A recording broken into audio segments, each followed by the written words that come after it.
chouette. De quoi ça parle, votre livre ? Il est pas comme les autres, il est particulier. Pony Express, le marqué-page. Un livre qu'aurait écrit Satan lui-même. Eh bien bonjour Mika. Salut. On va rêver aujourd'hui, hein. Rêver les yeux ouverts, non ? Ouais. On va réinventer aussi la chronique parce que je vois qu'il y a plus d'encre dans l'imprimante. Il y a plus d'encre, t'arrives à lire quand même ? Je pense que je vais réinventer des mots. S'il te plaît. Il y a des voyelles qui manquent là. Bref, aujourd'hui j'ai envie de vous parler de Jour Blanc. Hein, ça va changer un petit peu de Nuit Blanche. Oui. Donc, je suis venu parler le podcast de Couleur 3 dans ton émission. Jour Blanc, c'est plus qu'un livre, c'est une véritable œuvre d'art. J'en veux pour preuve que ce livre a été exposé au Musée de l'Art Brut de Paris. C'était pile il y a un an, en mai 2018. Ce qui fait sa particularité au-delà des illustrations et de l'histoire, c'est qu'il n'a pas de numéro de page, ce bouquin. Pourquoi ? Tout simplement parce que c'est en fait une grande fresque dépliable de plus de 16 mètres de long pour être exact. Ça fait 16 mètres 10. 16 mètres 10 qui sépare donc le premier mot du dernier. Je pense que si là tu le déplies complètement, tu devras sortir du studio. Bah écoute, on va faire l'expérience. Tu vas continuer ta chronique, puis moi je vais le déplier. Tu hurles. D'accord ? Je vais te hurler. D'accord. Vas-y, je t'en prie, je t'écoute. Alors les spécialistes appellent cette technique de pliage en accordéon un leporello. Le terme vient du nom, je me sens un peu seul, du nom du valet en fait de Don Juan qui conservait dans sa poche l'interminable liste des conquêtes de son maître pliée de cette façon. Sur cette immense bande de papier qu'on vous offrira dans quelques minutes via un petit concours, l'auteur Alexis Galisser nous raconte l'histoire de Paul. Paul est un peu en mode bad trip et paranoïaque. Il est prostré comme ça dans un coin de sa chambre d'hôtel au Canada. Dans son long monologue de 16 mètres, on vit avec lui ce que j'appelle une nuit noire de l'âme, en contraste et peut-être aussi en lien avec le fameux Jour Blanc. Tout va bien ? Je crois qu'il faudra agrandir les studios. Ah oui. Pas que je l'abîme non plus. Oui, l'abîme pas, on va l'offrir tout à l'heure quand même. Donc dans son monologue de 16 mètres de long, on va vivre avec lui la nuit noire de l'âme, ce moment en fait où tout bascule, où on perd toute notion avec la rationalité pour basculer dans un monde de souffrance et de folie. Heureusement pour le lecteur, entre deux crises profondes, Paul a quelques moments de lucidité qui nous permettent un petit peu d'en savoir un peu plus sur qui il est et sa vie. Alors il serait né dans le Kansas, il travaillait dans l'industrie pétrolière, il est venu bosser au Canada, dans l'Alberta, et puis à la fin de son contrat, il s'est mis à errer comme ça dans les rues jusqu'à trouver ce motel qui est un peu comme son refuge, un cocon dans lequel il peut se protéger des autres. J'évoque ici sa biographie au conditionnel car, comme il le dit lui-même, je cite le livre, « Je ne sais plus si je suis éveillé ou si je dors, si je me souviens ou si je rêve ». Le texte est anxiogène, c'est d'une incroyable poésie. Franchement, j'aurais voulu retrouver cette poésie sombre dans un très très bon album de rap ou de slam, ça s'y prête vraiment. Une poésie accompagnée de magnifiques dessins en noir et blanc, très réalistes.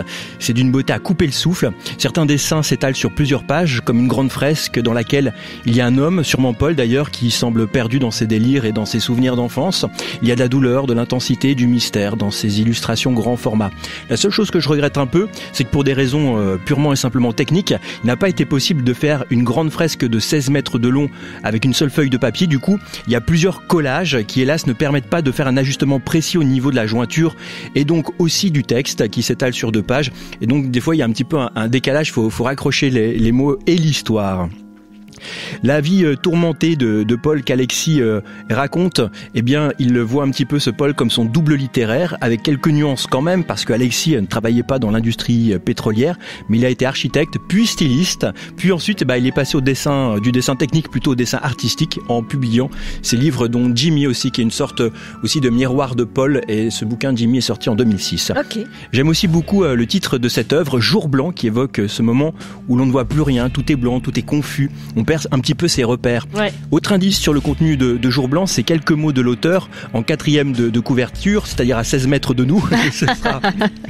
Voilà ce que c'est écrit, ce sera important, ce sera essentiel, ce sera faux. Voilà donc un roman graphique, un livre d'art que je trouve exceptionnel, qui une fois complètement déplié comme on vient de le faire, vous fait basculer dans un autre monde, celui de la démence, avec des vagues d'émotions qui ressemblent à celles des rivières de pages ici qu'Alexis Galisser considère comme une sorte de serpent, lui parle d'un anaconda. Je salue aussi la prouesse technique de l'ouvrage, une vraie galère. Sa présentation rappelle un petit peu, tu sais, la tapisserie de Bayeux qui fait 70 mètres de long. Elle fait 70 mètres, ouais. Ça ressemble aussi au rouleau de la Torah ou encore les codex Maya, les bas-reliefs antique. Quant au récit, il est inspiré par la vie de Marco Pantani. Tu te souviens de ce cycliste qui est mort en février 2004 à Rimini? À la fin de sa vie, Marco sombre un peu comme Paul, dans le doute, la solitude, la dépression, les mauvaises fréquentations et la drogue. Et on le retrouve le 14 février dans sa chambre d'hôtel à Rimini, dans laquelle il vivait coupé du monde depuis plusieurs jours, cause du décès, overdose de cocaïne. Et quand tu fais une overdose de coke, c'est aussi ce qu'on peut appeler un jour blanc. Ouh là là, il a neigé aussi ce jour-là. Poudreuse. Jour blanc qu'Alexis Galisser nous propose donc aux éditions Alia. C'est sorti en 2018. Je vous offre un exemplaire, là maintenant. Comme d'habitude, on fait un petit concours par mail, tu es d'accord ? Par mail, avec plaisir, ouais.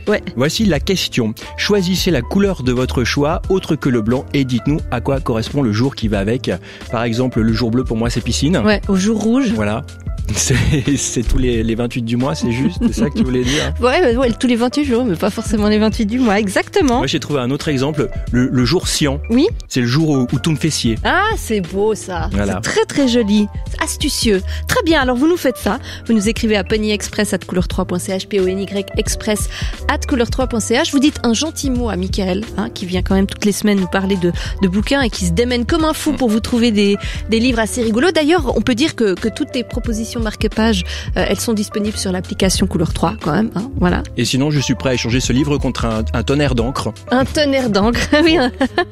Parce qu'on n'a plus d'encre pour imprimer, ça nous poussera à peut-être écrire à la main ou improviser. Voilà, pourquoi pas. Très bien, donc ponyexpress@couleur3.ch, vous nous donnez la couleur de votre jour et à quoi ça correspond. Ouais. Franchement, faites-le, c'est un bouquin, tu es d'accord, il est incroyable. Il est absolument incroyable, ouais, absolument. Merci beaucoup. Tirage au sort, évidemment, avant